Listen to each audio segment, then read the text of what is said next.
Hi, I'm Rob. And I'm Rob. And this is Ask Rob and Rob. Hello, everyone, and welcome to Ask Rob and Rob, the show where you get your questions in and we give you our best efforts at an answer. And that format's been running for a lot of episodes now. And it's a popular one. So let's continue that roadshow and remind you how you can get involved and get your very own question answered. Yep, oh so simple. Give us a call on 013 808 00035 or go to propertyhub.net/ask. Just come up with your question, send it over, and you'll soon have your answer. First up, we've got a question in from Jess. Hi, Rob and Rob. My name is Jess, and I live in Bristol.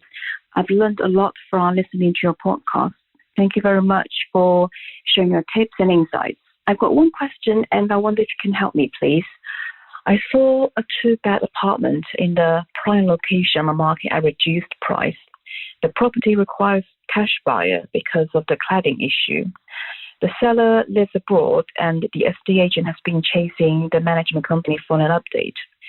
So far, what we've been told is that the work to rectify the cladding has been done, although still waiting for the certificate from the council, but it's been a while.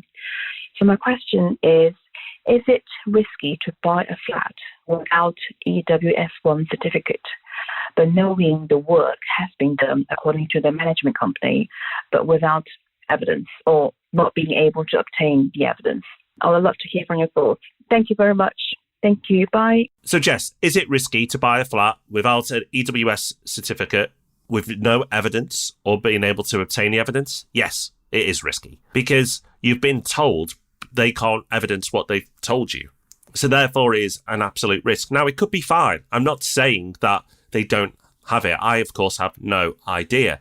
But having worked in property a long, long time now, I've worked on many, many deals in property, I've known the odd person to not tell the truth and not be sincere when putting together a transaction. There will be limited people who can buy this property because they do not have the full cash amount to acquire it, or they may not be willing to acquire the property because it's unmortgageable currently. So you are taking a risk here. So the decision you have to make is the deal good enough for me to take that risk? So you should be getting a really good deal on this property. You've said it's at a reduced price. It just depends on how reduced the price is. But for me, I'd want it to be a significant amount for me to take on that risk. Because if it goes against you, then you could be forking out for repairs on that property in the future if the work wasn't done, or if it wasn't done to the right standard, and also not be able to remortgage that property anytime soon. So that is the risk. So with that in mind, I'd want to make sure I get a strong deal to counteract that risk. With this information, hopefully now you can make a decision and make the right decision for you. And for anybody else listening, if you see these opportunities on the market and they are there, they do exist, then remember that you want to understand, has the work been done? Is it scheduled to be done? What's the potential costs of that work to be done? And price your offer according to all that information. And if you get it right, you could do really well and you can get yourself a great deal. But there is risk involved and you just have to accept that risk and make sure it's offset by getting the best deal possible. Okay, let's have a listen to our next question. This is from Firoz. Hi Rob, my name is Firoz. I wonder if you could help me. I got property and I got tenant living there for 6 years, but they refused to increase rent. Unfortunately, I protected deposit late, so I'm struggling how to get rid of this tenant. If you can send me to right direction, that will help me massively. Thank you. Bye-bye. Oh dear, not good news, but not terrible news because there is something you can do about it. So deposit protection is super, super important. It's been around since 2007, so there's not really an excuse for being surprised about it. You've got to protect a deposit within an approved scheme within 30 days of receiving it, not within 30 days of the tenancy starting, within 30 days of receiving it.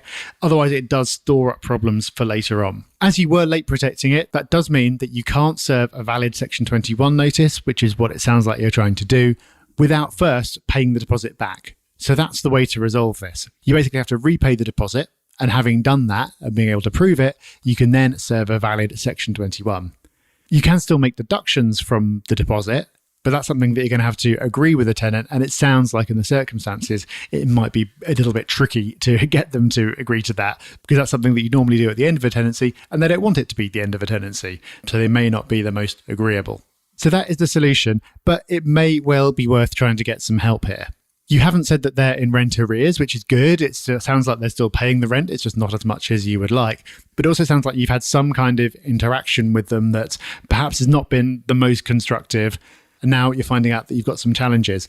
So having some help, whether that's from a landlord's association or a specialist solicitor, may be something that's worth looking into. Because regaining possession in situations where you haven't followed the absolute letter of what you're supposed to do can get tricky. It's possible, I'm not saying that there are other things that you should have done that you weren't aware of that will also trip you up if you end up getting to court. So it may be worth taking some advice now to make sure that you don't have delays or complications later in the process. So I've given you the sort of strict black and white answer to what you would do to resolve this situation. But my advice really is get a bit of help here, because it might cost you something, but it'll potentially cost you a lot less of moving ahead on your own and making a mistake. So thank you for your questions and thank you for listening. We'll be back on Thursday with the Property Podcast and, of course, back next week with Ask Rob and Rob.